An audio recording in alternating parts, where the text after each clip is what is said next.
Chennai broken bridge. இந்த broken பிரிட்ஜுக்கு தெற்க அடையாறு பெசநகர், புரோக்கன் பிரிட்ஜுக்கு வடக்க மடிப்பாக்கம் மெரினா பீச்சுன்னு ரெண்டையும் இணைக்கிற பாலம் இந்த சென்னை பெசநகர் புரோக்கன் பிரிட்ஜு. நீங்கள் பார்த்துட்டு இருக்கிற இந்த புரோக்கன் பிரிட்ஜு நடிகர் அஜித் நடித்த வாலி, சிட்டிசன், சூர்யா நடித்த ஆயுதெழுத்து, அப்புறமா சென்னை 28ன்னு பல படங்களில் இந்த புரோக்கன் பிரிட்ஜை நீங்கள் பார்த்துருக்கலாம்.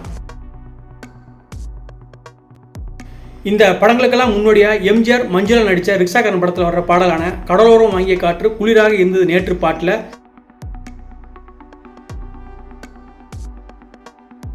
இந்த புரோக்கன் பாலத்தை மஞ்சள் கலர் பெயிண்ட் அடித்த முழுமையான பாலத்தை ரிக்ஷாக்காரன் படத்தில் வர பாட்டை இப்பவும் நீங்கள் யூடியூப்பில் பார்க்கலாம்.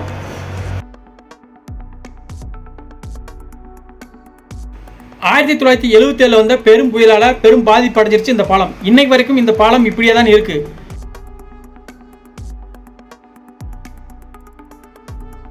இந்த பாலத்துக்கு மக்கள் வந்து போக காவல்துறையால் தடை விதிக்கப்பட்டிருக்கு, பாதுகாப்பு இல்லாத காரணத்தால்.